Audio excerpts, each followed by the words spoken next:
Ladies and gentlemen, thank you so much for joining us once again on this, our, I guess it's about our 20th book club, in which today I'm really excited about the book that we are reading. So just to step back a second and say, why do we do this executive book club? I think we're executives, you're executives, and I think it's always important to remember to sharpen the saw. For that purpose, we sit down and every week or 2 weeks, we read a book and summarize it and bring it to you, both as an opportunity to further our own education, but also to make you aware of the type of work that we do here at Stellenbosch Graduate Institute, which is really to help executives grow. So it's also in support of our curriculum and some of the things that we give to our students. So for us, it's particularly delightful today to talk about Powerful, Building a Culture of Freedom and Responsibility by Patsy McCord. And Frick, I must say that for once, you found an HR book that I can actually read. I must say I was thoroughly delighted, and I think finally saw in writing somebody that gets what HR should be about. So I'm really excited about today. I think that this is going to be a fantastic session. And yeah, just thank you for your preparation, ladies and gentlemen. Frick Landman, the CEO of Stellenbosch Graduate Institute and one of the directors of Eduvos, coming to you today and guiding us through this. So over to you, Frick. Thanks, Rian. Just before we start here, so you would know how Rian and I work, we charge for some bookshelf somewhere. We try and find a book, and the one who's got the book first reads it and tells the other one about it, and then the other one has to start reading at a pace to be ready for a session like this. So I had a book prepared, or halfway prepared for you on Kate de Vries, on Unhinged, Leadership Unhinged. But halfway through it, I realized it will be quite a difficult book with a very strong psychological underpinning to discuss here, maybe at a later date. And so we had to change in flight to another book. But I'm actually glad that we did. So, Rian, with your yes, this for free. bias, with your bias expressed, so we can continue. So just general information, Patty McCord, I'll tell you more about her in a moment. The book came out in 2017. It's about 114 Kindle pages. I paid $12.85 for it on Kindle. I don't know what I paid a different amount, Frick. I'm not sure. Maybe you're getting a discount on that. You know. It's a bit of a how-to book, but it's not recipe bound, but it's very practical. She writes in an extremely conversational style, and I can almost imagine her just writing as she speaks. It is anecdotal, so there's a lot of stories and war stories that she shares. But what I did gain from this book, she is very serious about culture, and that I think is exceptional, and not culture in a traditional way. Hopefully, when you read the book, you will feel the brunt of it as she comes at you with your traditional ideas around organizations. So I think she's rewritten every rule. She's very excited about that, and yeah, so and no lack of opinions. No, not at all. Which is very aligned with the culture that they build in Netflix. So Patty McCord is a human resource consultant and executive. She was the chief talent officer at Netflix, where she was influential in establishing the corporate culture of empowering employees, and very consequent with what she is saying. She left Netflix, and when she left, she said, and you will pick this up, why she's saying this. When I left Netflix, it was because I wasn't the right person moving forward. The company was switching to be an original content Hollywood producing company, and I am a Silicon Valley tech girl. So, but you will understand that comment as we progress. So the structure of the content, there's an introduction, which we will deal with in a moment. Then chapters 1 to 8, the greatest motivation is contributing to success. And she there challenges our thinking about motivation. Every single employee should understand the business. And she also challenges a number of thinking around that. Human beings hate being lied to and being spun. I really liked that chapter in the way that she presented it. Chapter 4, debate vigorously as part of the culture. Then 5, build the company now that you want to be then. And then 6, someone really smart in every job. And this is, I think, the core of her driving in terms of hiring processes. And of course, we will maybe cringe at some points in what she say, given the South African context, but it's still worth just thinking about it. And then pay people what they are worth to you. She challenges a lot of thinking around remuneration there. And then the thing that is always lingering in all the chapters in chapter 8, the art of goodbye, of good goodbyes. So, but we'll get to that, and then just a conclusionary remark. So in essence, what the author is challenging, most companies, she says, are clinging to the established command and control system of top-down decision-making, but trying to jazz it up by fostering employee engagement, a word she doesn't like, and by empowering people, a second word that she really detests, compelling but misguided ideas about best practices prevail. Bonuses and pay tied to annual performance reviews, big HR initiatives like the recent craze for lifelong learning program celebrations to build camaraderie and make sure people have fun, and for employees who are struggling, performance improvement plans. These foster empowerment, and with that comes engagement, which leads to job satisfaction and employee happiness, and that leads to high performance, or so the thinking goes. And she challenges all of that. Yeah, exactly. And it's like, okay, so, I mean, you've just given an outline of an MBA HR program because that's all it is. It's like, and we all think it is so compelling that, like, yeah, that's what we should be doing in HR. And she just, like, she rips that apart one by one, because she's done it all. She's done it all and said it didn't work, you know. So that, I think that's very interesting. And the thing is, on that point, Rian, one may think this is a book for HR, but it's not. It's for leaders, and it's for executive leaders, for people who are serious about building a culture. Yeah, and you know, we've talked about this quite a lot, but I think even before COVID, the whole kind of traditional hierarchy and command and control structures was over, and I think COVID has flattened organizations and has highlighted that, but it's still not. I think many people are still hoping that they go back to it, and doing all of this stuff as we're coming out of COVID to sort of say, oh yeah, okay, we must do this. So definitely some cool lessons in there. So the introduction of the book, she says it's a guide to building high performance culture. And what she does is she lays the book with stories and the challenges that they met at Netflix.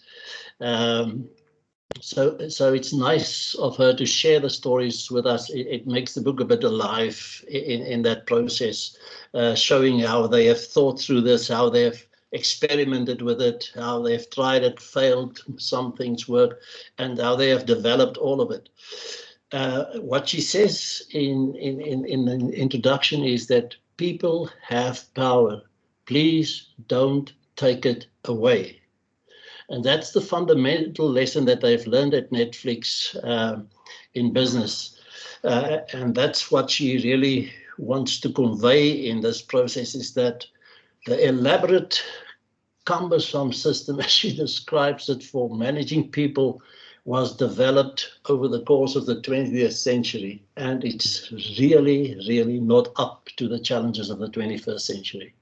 And I think challenging of these ideas doesn't come from just being rebellious. It's coming from really seeing and watching in a very competitive space that if you are competing with other highly performing companies, you have to think totally different. Mm. And I really like that point around power, Frick, because it's kind of like we go out and we get the most amazing people, and then we onboard them and strip them of all their initiative, and make them subject to all the policies and procedures. And Patty really takes it to the next level in terms of saying, well, it's our job to kind of get out of their way so that they can achieve the things that we've hired them for, rather than locking them down and making sure that they can't achieve anything. Yeah, and I think some of the things that we sometimes hear being said in organizations, and what she says in the introduction as well, I mean, because of the amount of competition and the challenges they have, they couldn't afford that anyone at any level keep their insights to themselves. They needed all the creativity, all the energy of everybody on every level. And I think that's an important statement of us, because all of what follows in the book is almost driven by that. We need everybody on board, competent and informed. And disciplined. And disciplined, that's a very strong word that comes through in all of this. All right, so, but if you read the book, don't skip the introduction, because I think the introduction gives you a very good setting of where the conversation is going. Absolutely. In chapter 1, which is titled "The Greatest Motivation is Contributing to Success," and here the main message is treat people like adults. This seems like an obvious statement, but really, if I read what she's saying in this,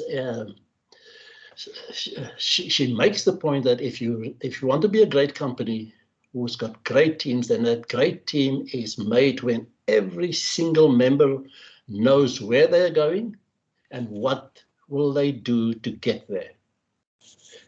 Not certain information from certain individuals, every individual. So, and she starts firing the first shots in this first chapter and she says, great teams are not created with incentives and procedures and perks. They are created by hiring talented people who are adults and want nothing more than to tackle a challenge and to work with evenly competent people in a meaningful way towards solving that challenge. And it's interesting because she like really goes at the challenge part in terms of saying, well, you know, if you're not going to challenge people, they're going to get terribly bored and not interested in continuing. So it is your job to kind of figure out how we can challenge ourselves relative to the organization's goals. And I find that that's the thing that it's actually very hard to manage like that, to really find a challenge for every person. I find it such an interesting thing, but people respond to it so well if you challenge them in terms of saying, look, can we do this? And then they start figuring out, how do we get there? And then you put them in a team who is made up of evenly competent people. So they work with great people in that team, and they've got this great challenge. And she says that in that way she's challenging the old philosophy, kind of, if you want to get great productivity, you must first motivate the people with incentives and make sure that they know that you're looking over their shoulder and that you are keeping them accountable. And that, she says, is not a way to do that. Great teams really thrive on a challenge. Yeah, absolutely. She relates a story of Coursera, which I think is worth reading in that chapter as well, when they had that massive challenge and they just couldn't know how they would meet that in the next 6 to 7 months. It was almost doubling in what they were doing. And then they just got They just got into that space where they've put it out there, put the right people together with colleagues that they trusted and admired, and then they tackled, and then they delivered on the job. And it was crazy. All the things that were coming from incentives and etc. just happened because of that. Yeah, and in that kind of space, you don't need to set the new leave policy, and you don't have to worry about expense claims, because we're all working towards the same kind of effort, and we're all doing our best. And if we need time off, we'll take the time off, etc. So when you're in that flow, and I like the kind of thinking in socio-technical systems about fit and flow. Like, once a person fits and they can flow, they will naturally do the best that they can do. And she's definitely taken that to the next level. She also makes the point in this chapter that policies and structures cannot anticipate needs and opportunities. So the typical approach of growth in a company to add more people and more structure and more policies and fixed budgetary goals, it just constrains people, and it creates the misconception that more people will make better work in that space. Where she says it operates differently. It's when you have excellent people and colleagues, you have a clear purpose, you have well understood deliverables. That makes the powerful combination for what needs to happen. But apparently, we also need unions and other types of things to make this work. Yeah. So, and one should then say, to what extent is that adding to the power and pushing it forward, etc. Cool. She then, Rian, that was where I started worrying about this book for South Africa in our context. Then she started saying that when she saw the light, is that she saw people accomplishing great stuff in the process, and she realized that they didn't need elaborate procedures and policies, neither incentives to do that. And then they started experimenting with this culture that they have, and they said they first got rid of their vacation, or what we call a leave policy. Yeah. What did she call it? A no leave policy. Yeah. and people could decide for themselves when they need leave in the context of their job, and how much leave they need in that process. They went to the travel policy, changed that as well. The expense policy, got rid of that as well. And what she found in that culture is that people did not abuse the freedom. What they saw is that when they treated people like adults, the people loved it, and they stepped to the plate. Yeah, and but what I found interesting about that is also kind of just the adultness about having those conversations. And everybody understood that, for example, the expense policy, as long as you're not messing the company up, I mean, like, expenses are okay, and be wise with that. And it's interesting. And I think often we just put in policies and procedures to protect us from liability. And she also makes a point that her lawyers advise them against abandoning these policies. And I'm very intrigued how that would work in the South African context. But I think there's compliance, and I think there's purpose, and I think that once you get behind the purpose of why we do these things, it becomes interesting. I was thinking of Russell Ackoff when she, in this chapter, referred to that they did away with the annual strategic planning, and then they did that planning quarterly, worked on these 90-day objectives, and then they had the 3-quarter rolling budgets that they implemented. I am reminded of Russell Ackoff, that he said that the annual strategic planning is like the annual rain dance. All the participants know it has no effect on the weather that follows. Wonderful. What I also found interesting is that they refuse to plan for a whole year, because it's only 3 quarters in advance. So that's how long we will plan for, because that's that's how long we can imagine the future is going to be. And by that time, our stuff should already be outdated. So we should be really worried about the accuracy at that point in time. So I thought that was brilliant. So with all of this, they came to refer to their new way as the freedom and responsibility culture. That's what they did. So just a side note here, if our audience wants to go onto the internet and you want to go and search for the culture deck of Netflix, it's a set of slides that they have built up, not as a document to distribute. It was just as they built the culture, and it kept growing. It's not a fixed document. It's a document that kept growing in that space in which they added to and detracted as they built the culture. But it's quite fascinating to flip through that presentation and see how they really succeeded in succinctly distill what they really want to be and how they want to do that in that space. Yeah, really cool.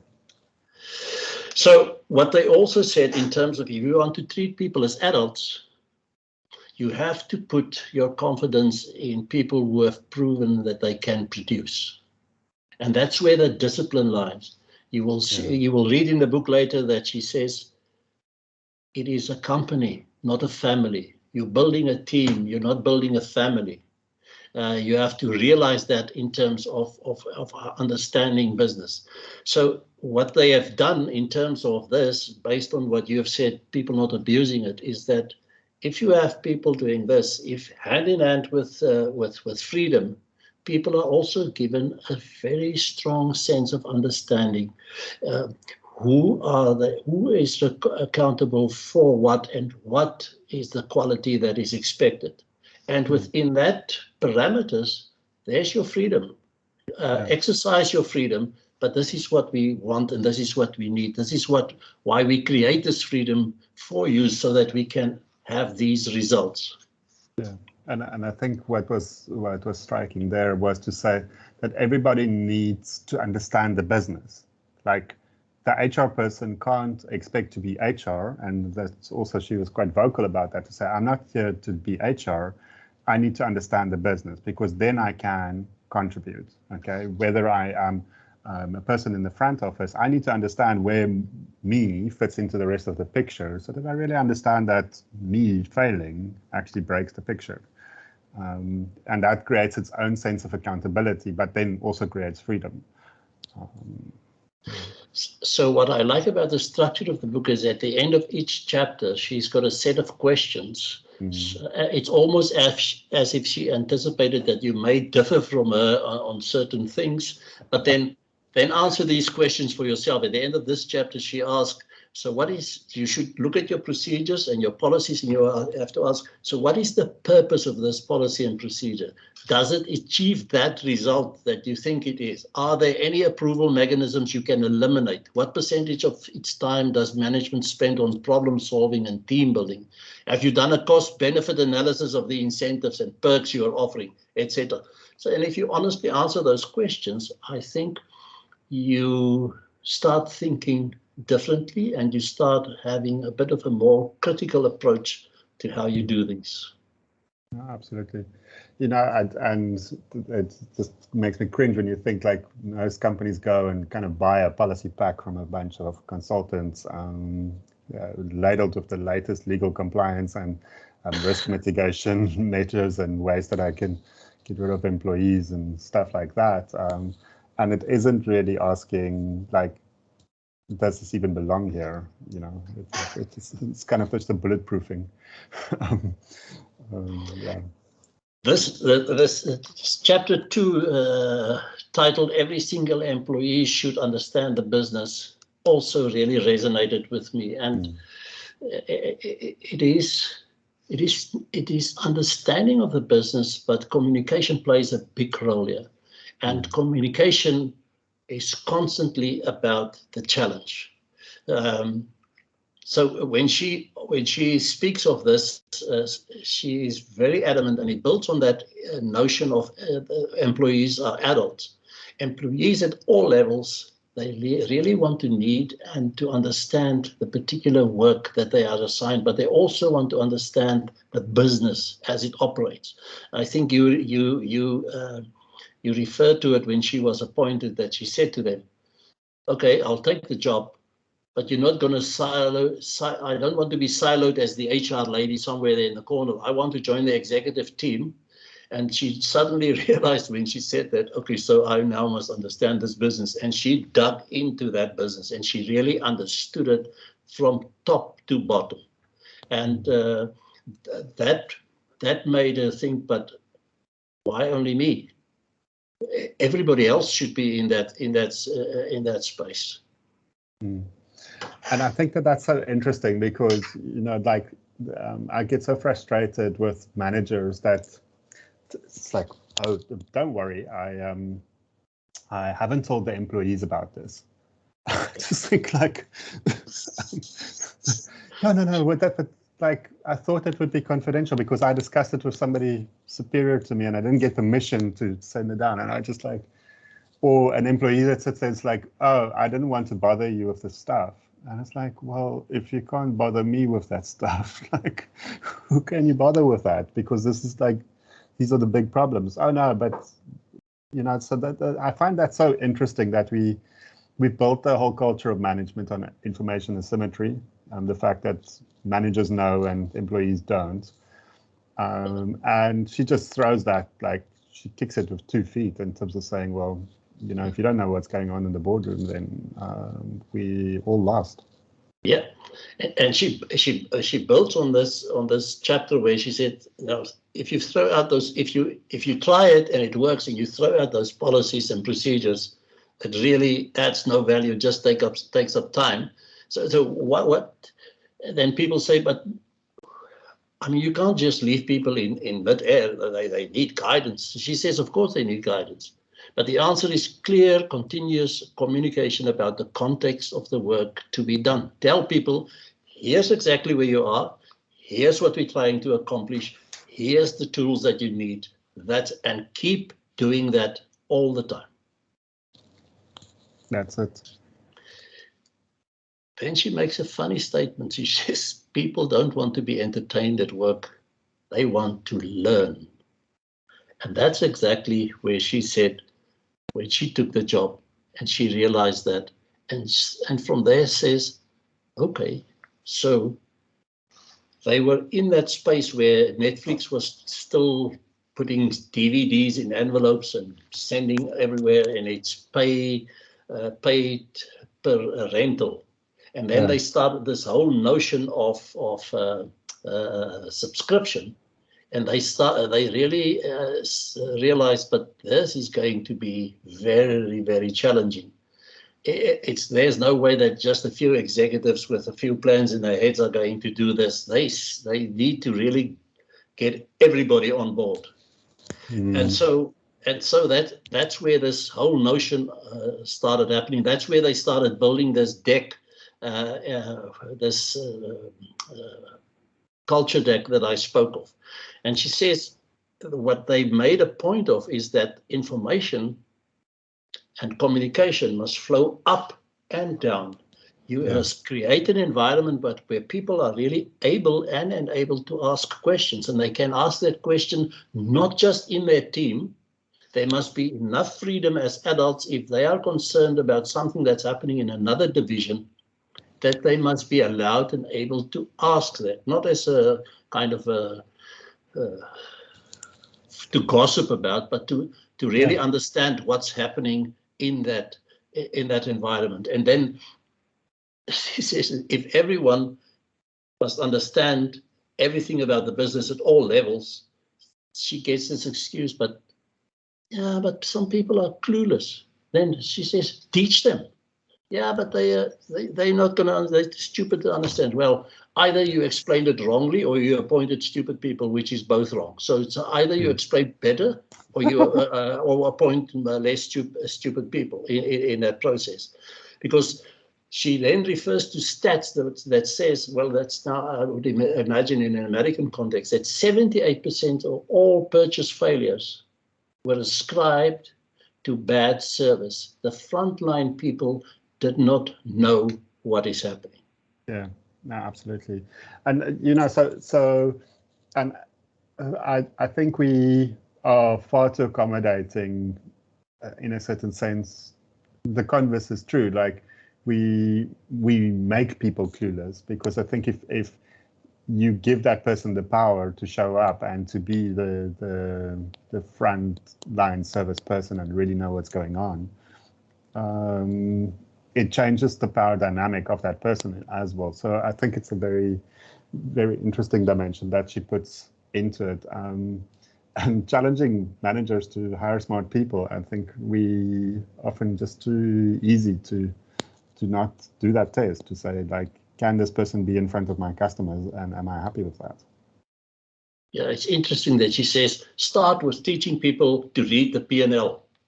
Yeah. At all levels. And then once you get over that shock, just realize that listed companies tell the whole world every day how they are doing and whatever. Why don't you tell it to your employees? Why don't you tell your employees? Why don't you teach them how does your business work? And in that sense, she says teams don't need coaches. They need coaches. They don't need guidance counselors or professors or entertainers or whatever. And if she has to choose a course, that course would be, how does your business work? That is the ultimate course. And if there are millennials there that are, she doesn't like this concept of millennials. She says they are just early career individuals. Yes, they want to learn. So teach them how the business works. Then they will become engaged if they know how the business works. And she also kicks the concept of soft skills quite hard in terms of saying we spend so much time on teaching people kind of negotiation and conflict management and all these really soft sides of the human interaction, so that we can better avoid conflict. And that's not the point. It's better for us, like you said, teach people the P&L, teach them the hard. This is what investors expect from us, and this is what we're being asked to deliver, so that they can apply themselves to get there. So, and it really challenges us as well as business educators to say, what can we do to bring harder skills into the equation? Yeah, and she says, if you really want to know if you're doing well with your communication, stop people at the elevator or the coffee can and say to them, what 5 things are we working on as a company in the next 6 months? And if they can in rapid fire name those 5 things, yet you know the communication is working. So people know what the business is about and where we focus at the moment. Yeah, I'm going to be starting to hang out at elevators so that I get the answers on that one. No, because it actually challenges leadership also to be very clear around its communication on what are we actually doing and what we're focusing on. But if everybody pulls in the same direction, then we'll get there. Chapter 3 says the title is Humans Hate Being Lied to and Being Spun. So there's no word for a spin doctor in Netflix. So, and the main message here is practice radical honesty.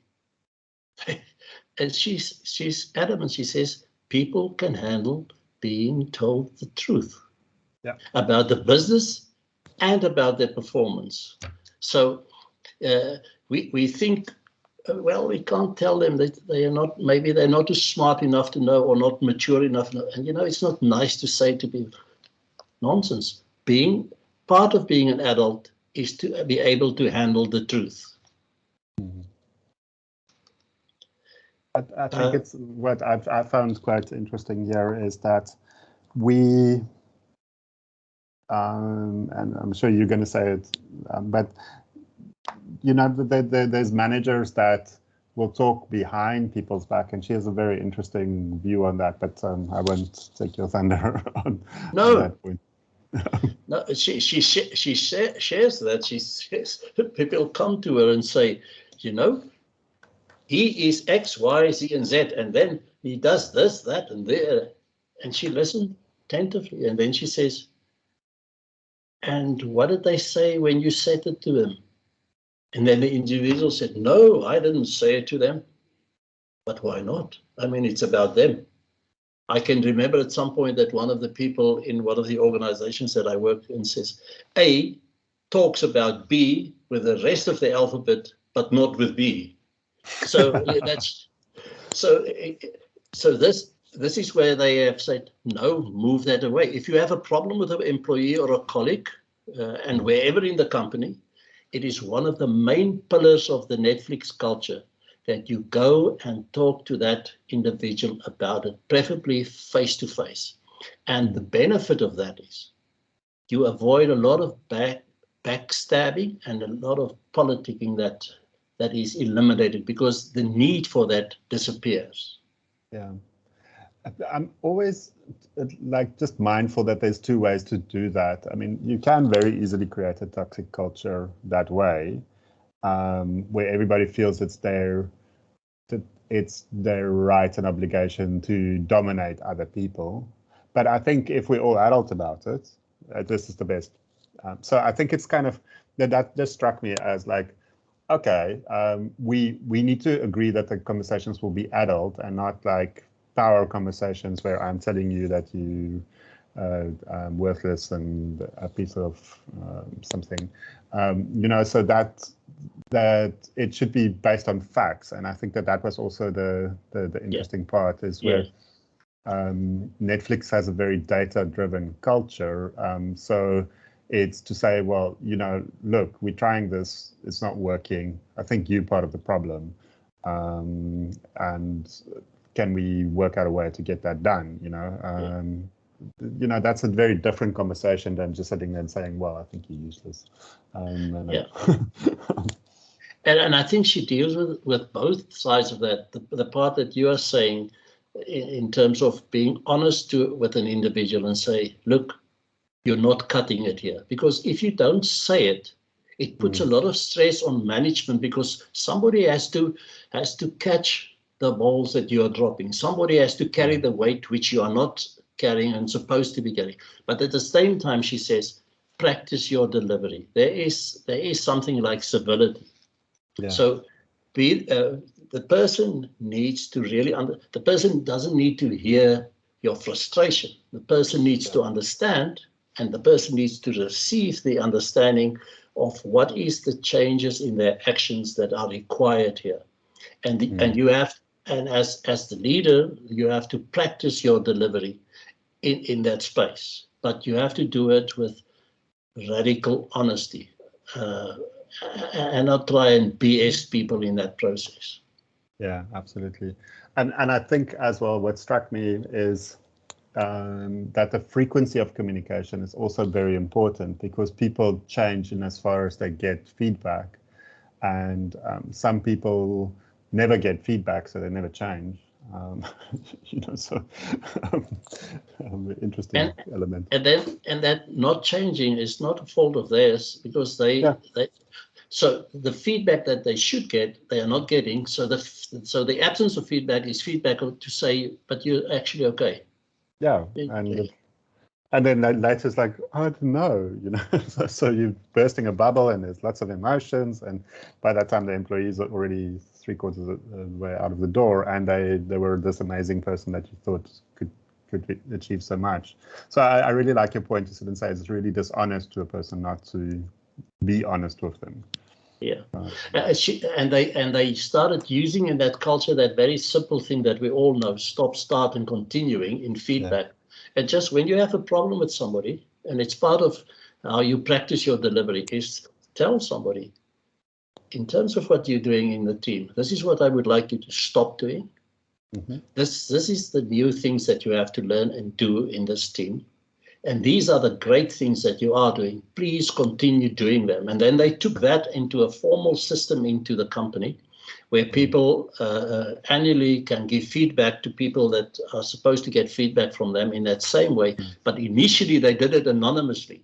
And then they were challenged and say, but how does that play into our culture of transparency? And then they say, all right, so let's be adult about it. Those people who do give that feedback, if you want to, put your signature to it. And then people started putting their signature do that feedback, and that started the process in the company, and people get honest feedback, but also almost comprehensive, stop, start, continuing. All right, then the other point I think that is important here is that she says, when you are wrong, admit it. And when you see something is wrong, say it. She was once asked by one of her colleagues or one of her team members that asked her, so what will you fire me for? And she started this thing. She said, I will fire you for sexual harassment. And when she got to number 3, she stopped and she said, no. You know what I will fire you for? If something went wrong and you knew about this, but you did not tell me, then I will fire you. In fact, I will run you over in the parking lot. Yeah, no, watch out for her dog side. But I think I think she in jest tried to make a point of to say, it may be fun for you to come and say, I told you so, but it's toxic. It's toxic. It's interesting. I mean, obviously, I lecture a lot in project management, and one of the critical success factors for a project manager is the ability to put up their hand and say something's wrong. And like, it's also a staggering statistic, something like 70 or 80% of projects that failed, the project manager didn't do that, and the ones that succeeded was exactly the converse. So it's put up your hand and sit there and say, if something's wrong here, we need to get into a room, talk about this, get honest about it, and figure out where we're going from here. Yeah. Which comes to chapter 4. Chapter 4, debate vigorously. And the main message here is cultivate strong opinions and argue about them only based on facts. So it is actually a very beautiful chapter, and she says the executive team, they were competitive, but she describes it in that beautiful intellectual way where you argue to try and tease out the viewpoints of the other, not to demolish them, but you respect them as a clever person, and you really want to understand where this cleverness is coming from. So you have that debate so that you can extract from that and really understand what they think in that process. And they promoted that right across. One of the interesting things that they have done is she shares the example that I think they had I think it was the head of marketing and the head of content creation that were at each other, and they both had very strong opinions on this, and and both sides sounded right. So what they then decided to do, okay, so we want a climate of strong opinions and we want people to argue. So let's do this properly. So the executive team created a stage, had these two sitting on chairs right in front, looking at each other, but A had the case had the A case and B had the B case. And they said, okay, A, you are now going to argue the B case, and B, you're going to argue the A case, and the rest of the executive team is sitting there and they're listening. And the wonderful insights that they got from this. And she says the other beautiful thing is when people are debating vigorously in that space, but they've got somewhat of an audience, it keeps them civil and it keeps the conversation within the parameters of civility.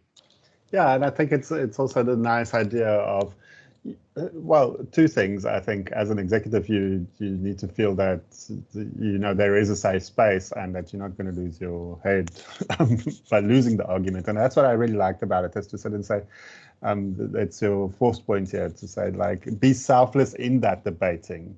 Okay, yes. And be genuinely prepared to lose your case and openly admit when you have. And I think for me, the subtext is as well, keep playing the topic and not the man, because that's where I think a lot of this goes wrong. People start making it about, but this was not your results last quarter, that kind of stuff. And we shouldn't be debating our performance. We should be debating our ideals and bring strong opinions on how this could work. I think it was awesome from that perspective. Yeah, and to extend that point that she says, if you argue for the company, if you debate for the customer, then you earn the reputation of selflessness. But if you argue and debate for your ego or want to be right, then people see right through you in that process. I think the other point here, just to highlight from this chapter, is that it is an environment that's very data rich. And she makes a very strong point and say, don't get bamboozled by data. You are not data driven, you are data informed.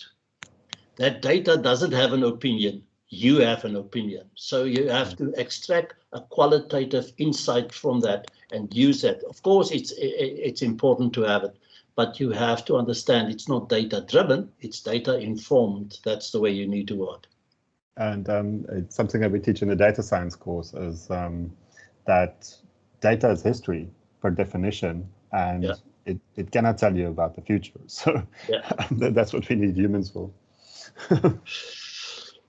Chapter 5 says, build the company now that you want to be then. And there the main message is relentlessly focus on the future. You have to hire the team you wish to have in the future.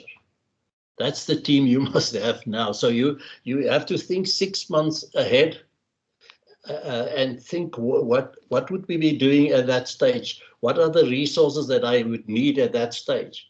And then you have to kind of have a look at where you are at the moment and say,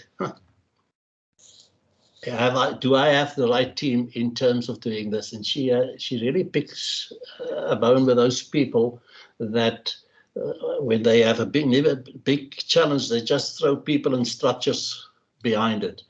So she had a conversation with somebody that said, "Oh, we are going to launch this, and then we will double our work. So we are 150 now, so we should be about 300 there. We must start recruiting." Yeah. So, and she asked, "In what world does that make sense? How would you just double the people? There's not a direct correlation here. You have to think, what is the business that you're in? How does this business work? Have you done all of your homework?" So hiring, she says, must not become a numbers game. And it's an interesting thing. I find that the kind of philosophy around hiring the jockey often means that whenever we come up with a new idea, we go out to go find a new champion to bring the idea in. And we don't look into the organization to sit and say, who's there that we need to challenge to take what they're doing to the next level, because invariably we then create this mismatch of like not busy people, new talent that needs to come chase us. So how do you really create a culture of innovation? And for me, this was part of the answer, to say that we relentlessly need to focus on the future and ask every person and kind of like evaluate every person very honestly to sit and say, are you contributing to our future? And if not, I need to find you a challenge. And if that challenge is not available, then we have to have a conversation. Yeah. And she makes this. She makes that point in that. I think it's the fourth bullet there that she says, you are building a team, not a family. Yeah. And the company is like a sports team, not a family. And you have to know who needs to come into the team and who needs to go out of the team, who needs to sit on the bench and who needs to leave the team entirely. And it is purely on the performance of the team and what the team needs to produce in that space. If training could help, yes, do the training, but that's not necessarily the first point, the first port of call where she's running to in that process. Then the interesting point that she makes is she says, she tells new hires, we are not a career management company. That is your job to do. We are not going to manage your career. We are not here to design opportunities for you. We hired you to do a particular job. This is what you need to do. The opportunities will happen depending on how you manage your own career in this space. So if you should move from one spot to another, it's because there is legitimacy in that spot. There is a need for somebody with your experience and skill to operate, and then it makes sense. So the message that they're driving to their new hires is, you are responsible and you are in charge of your own growth and development. And I think it challenges the traditional notion of saying that a person is a role.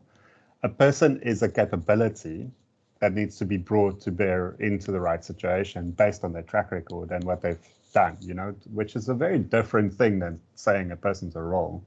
A role is a role, and a person occupies a role, but that person, having done that role, has different capabilities now, so that's a bit of an evolution, I think, for the HR mindset or lack thereof. Anyways, as you said, I am biased. So chapter 6, the heading is someone really smart in every job, and the main message there is have the right person in every single position. And the ideal that they're striving for is to have a great hire in every position that they have, for all the reasons that we have said in the previous chapters. And it's a point that she makes very strongly, is that you have to know when it's time for people to move, and when it's move on, and when it's time to bring new people and new skills. It's two sides of the same coin in this space. Then she says, great work is not about perks.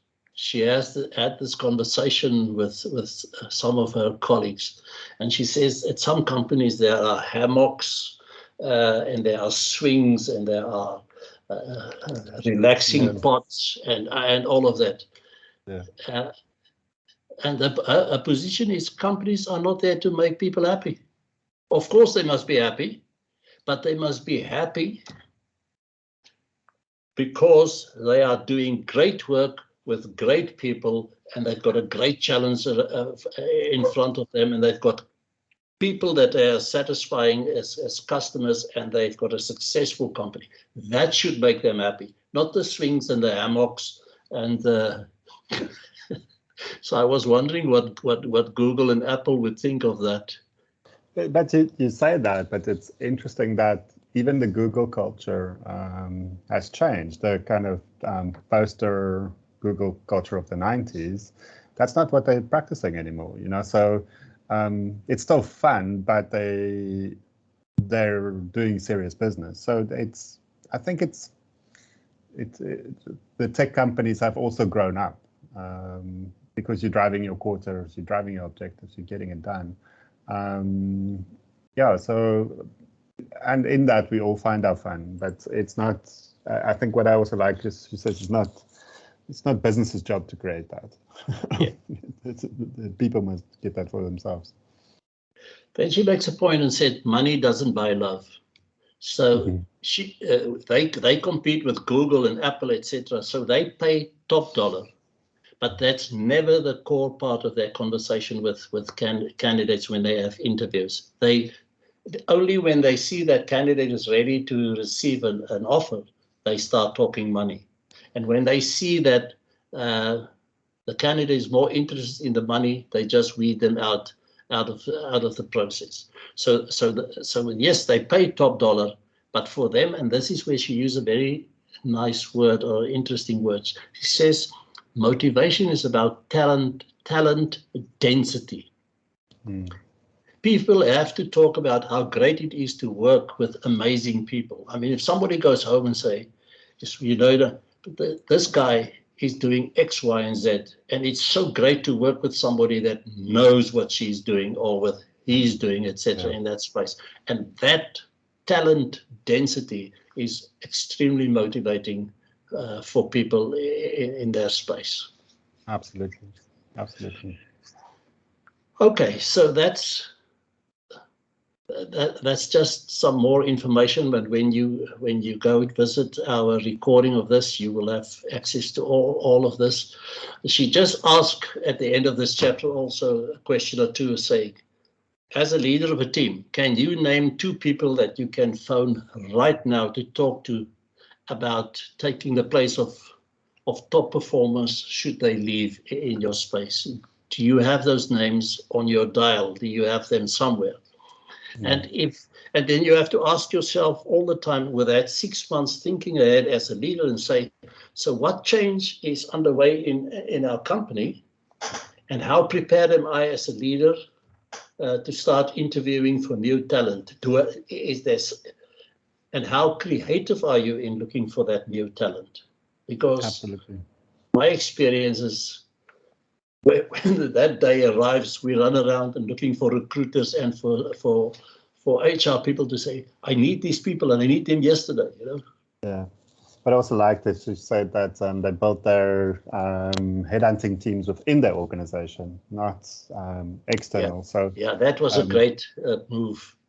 Yeah, and I think that's to your point. It's like, if you know who's going to replace you and everybody around you, then you're cultivating relationships in that way.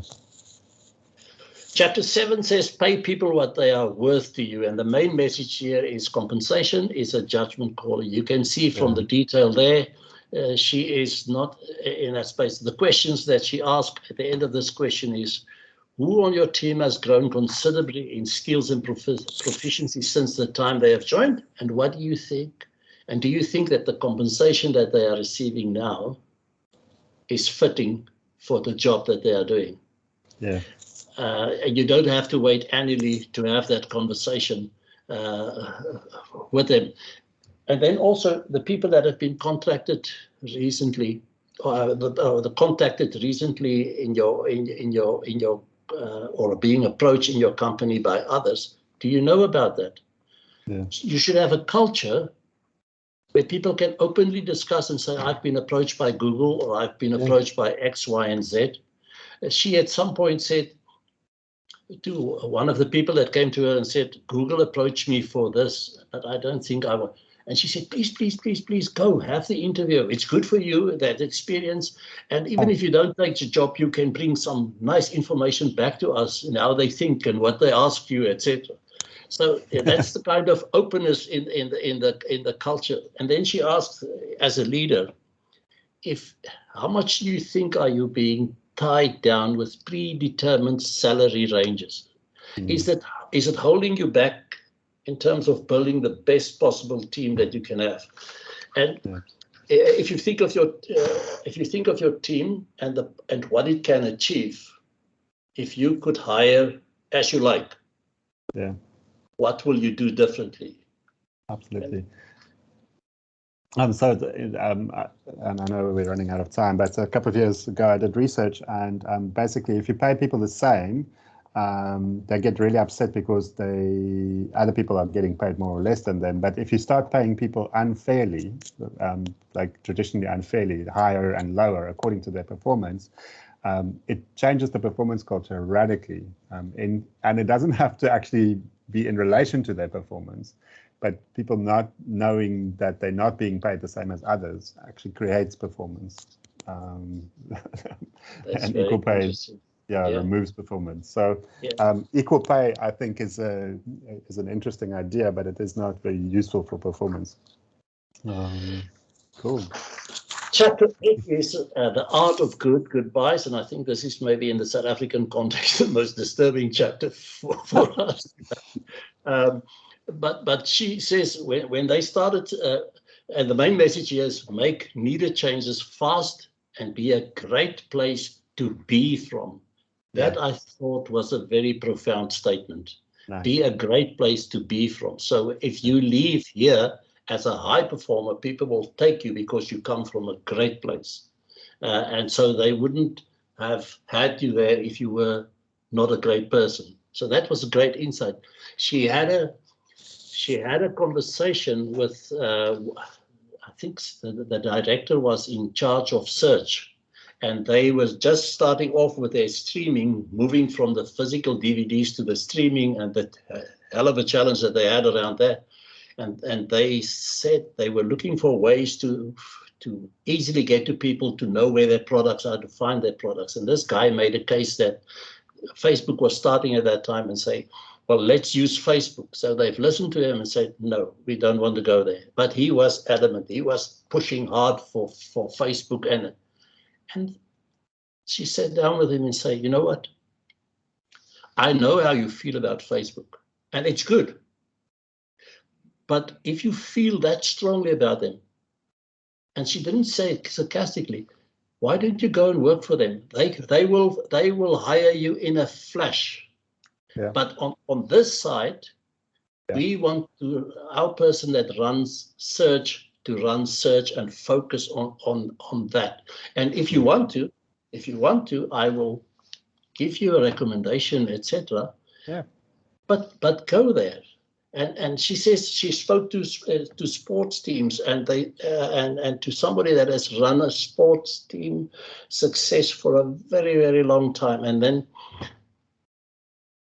what she realized is that coaches know they let the rest of the team and the fans down if they do not have the right people in the team. If they get the wrong people on the team, or if they keep the wrong people in the team and they're not producing top performance, they have to go. She spoke to this coach and she says, how do you do it? Do you have performance? No, nothing of that. He says, after every 10 games, I sit down, I've got all the stats of the 10 games, I've looked at that, speak to the team, speak to the individual, and we kind of stop, start, continue in that conversation. And then we say, how do the next 10 games look like, and what are we going to do? And if need be, you are out of the team, I bring somebody else into that process. And you trade them away to another place, and you sometimes help them to do that.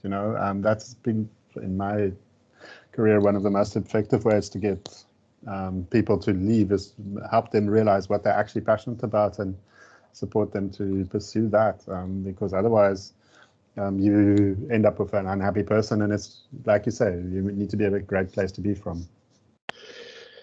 Rian, we are running out of time. I'm going to leave it there. The final conclusion is just something to say. She says culture is the strategy of how you work.